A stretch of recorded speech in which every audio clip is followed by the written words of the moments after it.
Hello students, अभी just हमने Coulomb's law जो है वो वेक्टर फॉर्म में देखा है। तो ये वेक्टर फॉर्म का यूज़ करके हमें एक बहुत इम्पोर्टेंट प्रिंसिपल जो है जिसके सहायता से हम न्यूमेरिकल्स या प्रॉब्लम सॉल्व कर सकते हैं, उसको हमें देखना है। जिस प्रिंसिपल का नाम है principle of superposition of charges या सुपरपोजिशन प्रिंसिपल ऑफ चार्जेस। तो ये प्रिंसिपल क्या है? तो इसमें हमें दो बातें इम्पोर्टेंट है। इस प्रिंसिपल के अनुसार हमें ऐसा मालूम है कि कोई भी चार्ज जो रहेगा जिसके सराउंडिंग स्पेस में बहुत सारे चार्जेस रहेंगे, तो कौन से भी दो चार्जेस के बीच का जो फोर्स है कोलम्बियन फोर्स, वो हम निकाल सकते हैं। ये पहली बात।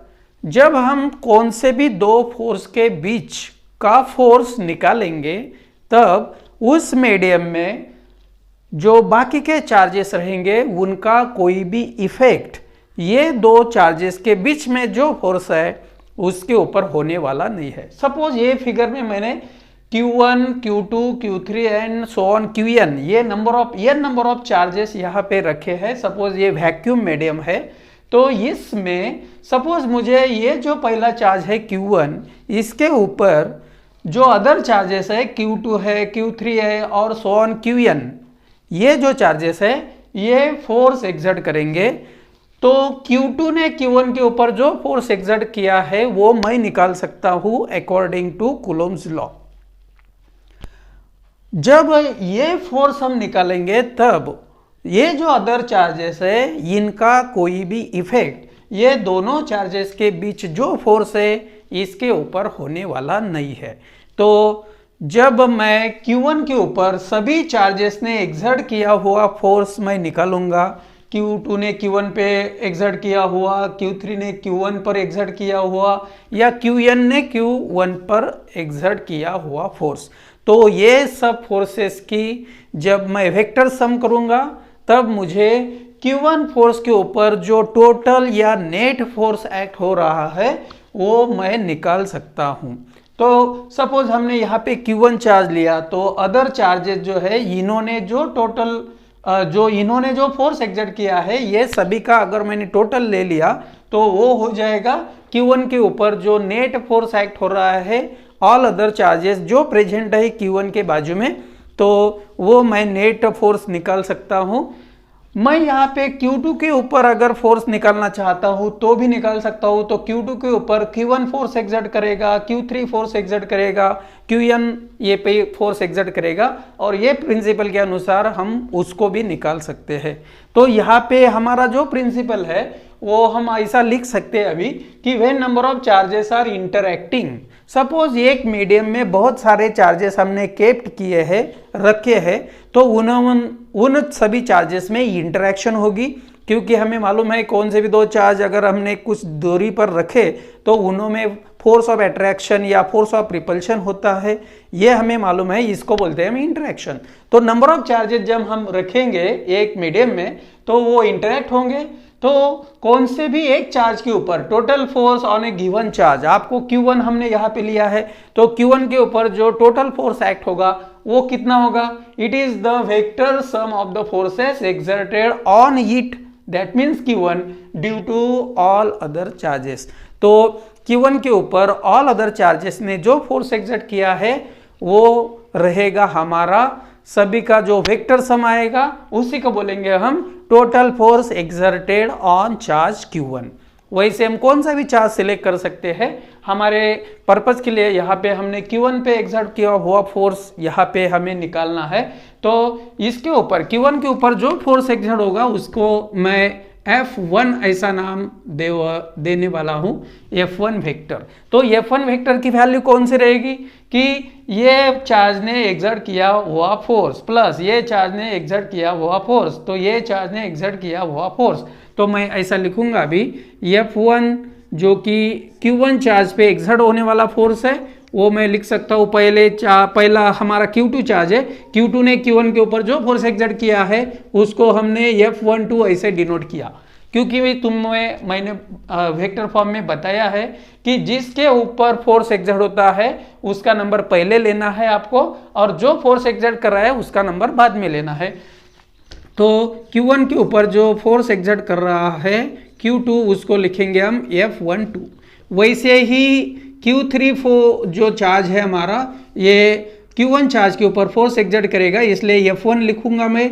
कौन सा चार्ज एक्सर्ट कर रहा है उसका नंबर लिखूंगा F13 प्लस, उसके बाद अगर 14 चार्ज है तो F14 ऐसा लिखेंगे। उसके बाद जो लास्ट चार्ज है, सपोज nth नंबर वाला चार्ज, उसको F1n ऐसा लिखेंगे। अगर आपको यहाँ पे F2 फोर्स लिखना है या Q2 चार्ज पे अदर चार्जेस ने एक्सर्ट किया हुआ फोर्स निकालना है, तो यहाँ पे हम F2 लिखेंगे और यहाँ पे आएगा हमारा F21, क्योंकि पहला चार्ज Q1 रहेगा जो इसके ऊपर फोर्स एक्सर्ट करेगा, फिर Q3 एक्सर्ट करेगा, फिर Q1 एक्सर्ट करेगा। तो यहाँ पे F21, F23, F24 ऐसा आएगा। जिसके ऊपर आपको सुपरपोजिशन प्रिंसिपल के अनुसार जिस सिंगल चार्ज के ऊपर फोर्स निकालना है उसका नंबर यहाँ पे पहला आएगा हमेशा, और जो अदर चार्जेस है जो इसके ऊपर फोर्स एक्सर्ट कर रहे हैं उसका नंबर हमें बाद में लिखना पड़ेगा। इतना आपको ध्यान में रखना है। तो ये जो हमारा F12 है, यानी कि जो Q2 ने Q1 के ऊपर फोर्स एक्सर्ट किया है, वो हम वेक्टर फॉर्म में ऐसा लिखते हैं F12, force exerted on charge Q1 by charge Q2।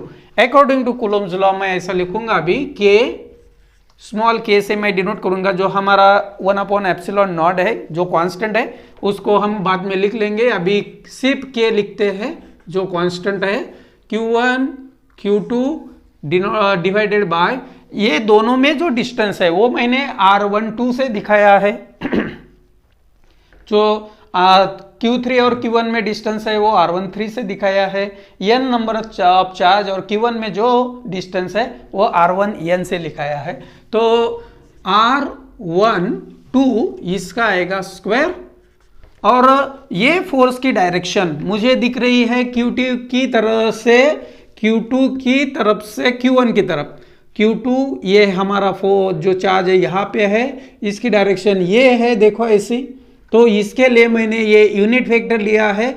जो unit vector Q2 to Q1 ऐसा एक्ट हो रहा है, या ये फोर्स Q2 टू Q1 ऐसा एक्ट हो रहा है, इसलिए मैंने यूनिट वेक्टर लिखा R21। वो भी आपको इसके पहले हमने आपको बताया है R21।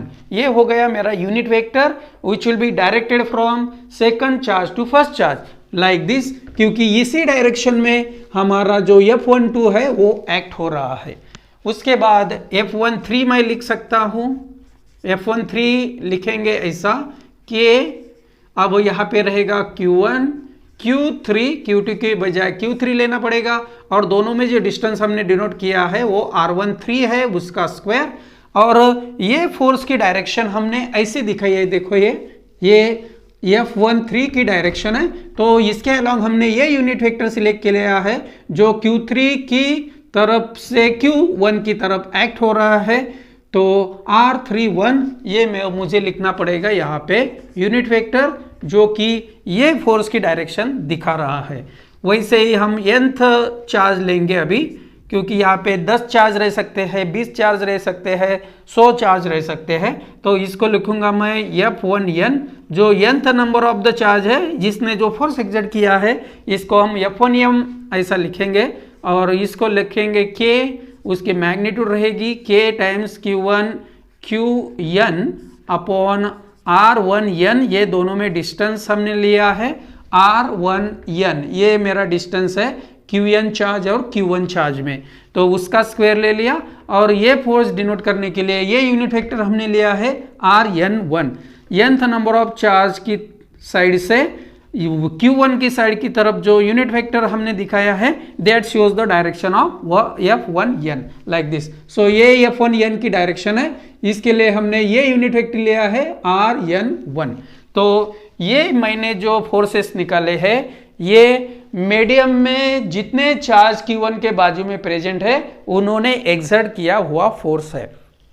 तो अकॉर्डिंग टू प्रिंसिपल मुझे क्या करना पड़ेगा अभी कि F12 का जो वैल्यू मैंने निकाला है, F13 का निकाला है, F1n का निकाला है, तो ये वैल्यू मैं यहाँ पे पुटअप कर देता हूँ। उसके बाद हमें जो टोटल फोर्स एक्सर्टेड या नेट फोर्स एक्सर्टेड मिलेगा वो ऐसा मिलेगा। तो F12 की वैल्यू है K Q1 Q2 upon R12 का स्क्वायर और यूनिट वेक्टर है मेरा R21 प्लस ये आएगा K Q1 Q3 divided by R13 उसका स्क्वायर और यूनिट वेक्टर है R31 plus and so on plus जो है हमारा वो आएगा K Q1 Qn upon R1n उसका स्क्वायर और जो यूनिट वेक्टर है वो है Rn1 उसका कैप। तो ये हो गया मेरा पहला जो फोर्स है जो सेकंड चार्ज ने फर्स्ट के ऊपर एग्जर्ट किया है, ये Q3 ने Q1 के ऊपर एग्जर्ट किया फोर्स है और ये Q1 ने Q1 के ऊपर एग्जर्ट किया हुआ फोर्स है। इनकी ले लिए हमने वेक्टर सम, जो कॉमन है उसको बाहर निकाल लेते हैं। इसमें K जो है उसको बाहर निकाल लेता हूँ, Q1 भी जो है यहाँ पे कॉमन है, इसलिए हमारे ब्रैकेट में अभी यहाँ पे रहेगा, ये रहेगा Q2 और ये है मेरा R12 स्क्वायर और ये है यूनिट वेक्टर R21 प्लस ये है K कॉमन निकाला हुआ हमने, इसलिए यहाँ पे रहेगा Q1 भी कॉमन निकाला है तो Q3 upon R13 square R31 ये है मेरा unit vector plus and so on plus यहाँ पे आएगा Qn nth number of charge जो कि फोर्स एक्सर्ट कर रहा है Q1 के ऊपर, तो ये है मेरा R1n स्क्वायर Rn1 उसका कैप। ये है unit vector which shows the direction of the force which will be exerted by nth number of charge on the Q1। तो ये हो गई मेरी वेक्टर सम। तो ये है मेरा total force which will be exerted on the charge Q1 by all other charges which are present in the medium। तो सुपरपोजिशन प्रिंसिपल का यूज करके हमें सपोज ट्रायंगल के तीनों कॉर्नर्स के ऊपर हमने चार्ज रख दिए तो सेंट्रॉइड के पास कितना फोर्स एक्सर्ट होगा वो हम निकाल सकते हैं। कोई भी चार्ज हम सेंट्रॉइड की यहाँ पे रखेंगे एक सपोज, तो वहाँ पे कितना फोर्स एक्सर्ट होगा वो चार्ज के ऊपर जो ट्रायंगल के कॉर्नर्स पे या स्क्वायर के या रेक्टेंगल के कॉर्नर्स पे ऊपर जो चार्जेस है डिफरेंट उन्होंने एक्सर्ट किया हुआ फोर्स हम निकाल सकते हैं। तो ये न्यूमेरिकल्स हम देखेंगे बाद में। तो ये है हमारा सुपरपोजिशन प्रिंसिपल कि जिसमें हम कोई भी नंबर ऑफ चार्जेस अगर मीडियम में है तो कोई भी एक चार्ज के ऊपर जो फोर्स एक्सर्ट होता है वो फोर्स जो है वो हम निकाल सकते हैं और उस टाइम अदर जो चार्जेस है वो कोई भी इफेक्ट ये कोई उनसे भी दो चार्जेस के बीच का जो फोर्स है इसको अफेक्ट नहीं करते। यही है हमारा प्रिंसिपल ऑफ सुपरपोजिशन ऑफ जो चार्जेस है। नाउ स्टूडेंट्स अभी हमने कूलॉम्स लॉ का स्केलर फॉर्म देखा, उसके बाद वेक्टर फॉर्म देखा, तो उसके बाद हमने देखा principle of superposition of charges. तो ये सभी टॉपिक के बाद हमें एक छोटी सी एक डेफिनेशन है जिसको हम रिलेटिव परमिटिविटी या डाइलेक्ट्रिक कांस्टेंट बोलते हैं, वो हमें देखनी है। तो कूलॉम का जो स्केलर फॉर्म है उसके अनुसार अगर मैंने दो अलग अलग मीडियम ले लिए, एक मीडियम मैं लेता हूँ वैक्यूम या फ्री स्पेस और दूसरा कौन सा भी अलग मीडियम लेता हूँ जिसका परमिटिविटी सपोज एप्सिलॉन रहेगा, तो वैसे दो चार्जेस अगर हमने ये दोनों डिफरेंट मीडियम्स में रखे तो उनके जो इक्वेशंस है वो मैं ऐसे लिख सकता हूँ। सपोज मैंने पहला मीडियम लिया वैक्यूम मीडियम, तो कूलॉम्स लॉ के अनुसार दोनों चार्जेस में जो फोर्स रहेगा उसको मैं एफ वैक्यूम ऐसा लिखता हूँ, तो वो मैं लिखता हूँ 1/4 pi epsilon naught Q1 Q2 divided by दोनों में सपोज r डिस्टेंस है तो r स्क्वायर। ये हो गया मेरा कूलॉम्स लॉ के अनुसार दो जो चार्जेस है हमारे Q1 और Q2 separated by A distance of small r from each other. तो ये हो गया मेरा पहला force in the vacuum medium. Suppose ये दोनों चार्जेस अगर मैंने दूसरे मीडियम में रखे जिसका यहाँ पे परमिटिविटी जो है एप्सिलॉन के बजाय यहाँ पे एप्सिलॉन नॉट जो है इसको बोलते हैं हम परमिटिविटी ऑफ वैक्यूम। तो अगर मैंने मीडियम चेंज कर दिया तो ये जो परमिटिविटी है वो भी चेंज हो जाएगी, तो वो अलग रहती है दूसरे मीडियम की। तो ये है मेरी परमिटिविटी ऑफ मीडियम, जो वैक्यूम है उसकी परमिटिविटी मैं डिनोट करता हूँ एप्सिलॉन नॉट से। तो अगर अदर मीडियम मैंने लिखा तो यहाँ पे मैं अब लिखूंगा 1/4 पाई एप्सिलॉन, ये Q1 और Q2 का प्रोडक्ट, और दोनों में जो डिस्टेंस है वो सेम है r²। तो यहाँ पे जो मेरी एप्सिलॉन ये परमिटिविटी आपको दिख रही है, ये मीडियम की परमिटिविटी है, उसको absolute permittivity of the medium ऐसा लिखते हैं। सो एब्सोल्यूट परमिटिविटी ऑफ मीडियम, कौन सा भी होगा वो, वाटर होगा, केरोसिन होगा, कौन सा भी हो सकता है। सो absolute permittivity of the medium, इसको मैंने डिनोट किया है एप्सिलॉन से। ये मेरी हो गई परमिटिविटी ऑफ द मीडियम, ये हो गई मेरी परमिटिविटी ऑफ एप्सिलॉन नॉट। तो कौन सी मीडियम की परमिटिविटी लिखते हैं हम एब्सोल्यूट परमिटिविटी ऐसा बोलते हैं, लेकिन शॉर्ट में हम परमिटिविटी ऑफ द मीडियम ऐसा भी बोल सकते हैं। अगर मैंने ये दोनों इक्वेशन का अगर रेशो लिया तो मुझे ऐसा मिलेगा, यह वैक्यूम मैं अब पूरा लिखता हूं, और ये है मेरा एफ मीडियम। तो ये दोनों के वैल्यू पुटअप करने के बाद मुझे यहाँ पे मिलेगा 1/4 pi epsilon naught Q1 Q2 divided by r²। यहाँ पे रहेगा 1/4 पाई एप्सिलॉन, ये है Q1 Q2 अपॉन r²। तो ये दोनों का अगर हमने रेशो लिया तो बाकी के जो क्वांटिटीज है वो कैंसिल हो जाएगी। Q1 Q2 कैंसिल हो रहा है, r² कैंसिल हो रहा है, और 1/4 पाई कैंसिल हो रहा है। तो ये हो गया मेरा ऊपर 1/एप्सिलॉन नॉट, और नीचे आएगा 1/एप्सिलॉन। तो ये डिनोमिनेटर का डिनोमिनेटर है, इसलिए इसको मैं ऊपर ले जा सकता हूँ। ये हो गया मेरा एप्सिलॉन अपॉन एप्सिलॉन नॉट।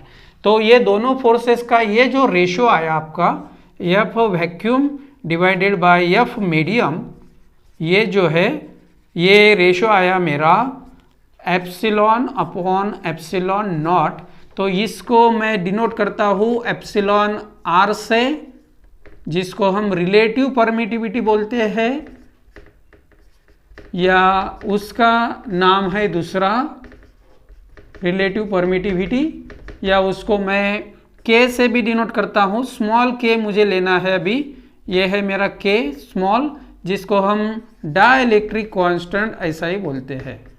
तो हर एक मीडियम का डाइलेक्ट्रिक कांस्टेंट जो है वो अलग अलग रहता है, इसलिए वो हम निकाल सकते हैं। अभी ये जो मेरा k is equal to epsilon upon epsilon naught ऐसा मुझे मिला है, तो मुझे ये जो एप्सिलॉन है इसकी वैल्यू मिलेगी एप्सिलॉन नॉट k, या इसी को हम एप्सिलॉन 0 k के बजाय हम एप्सिलॉन r ऐसा भी लिख सकते हैं, जिसको हम रिलेटिव परमिटिविटी ऐसा बोलते हैं।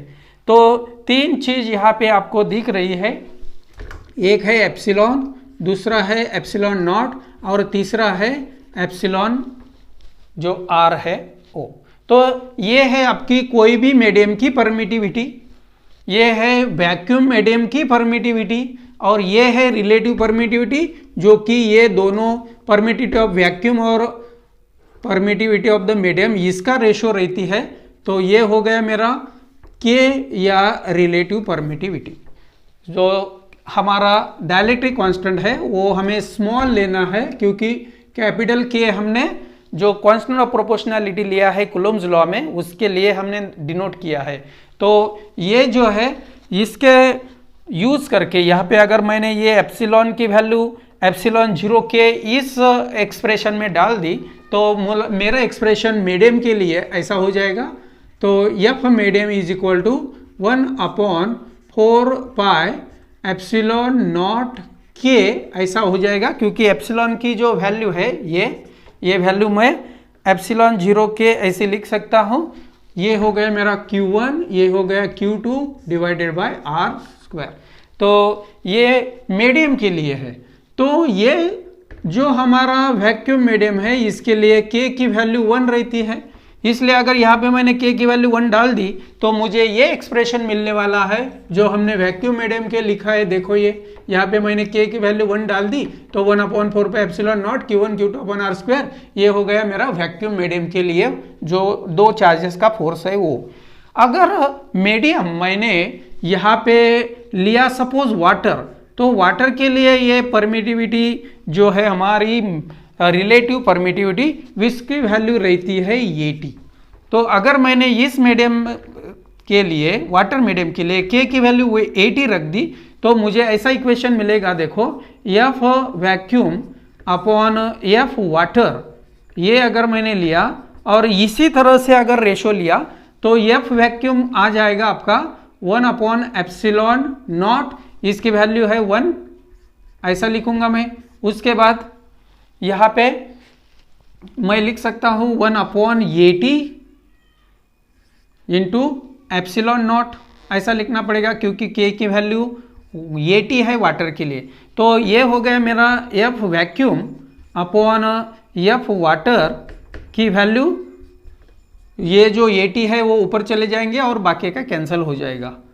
तो ये अगर मैंने F वाटर इधर ले लिया तो F वाटर की वैल्यू मुझे मिलेगी F वैक्यूम जो है इसको divided by 80। That means water medium, अगर वैक्यूम मीडियम में आपके चार्जेस है तब जो फोर्स है उसके हिसाब से जब दोनों चार्जेस हम वाटर मीडियम में रखेंगे तो 1/80 से जो force between the two charges है वो रिड्यूस हो जाएगा।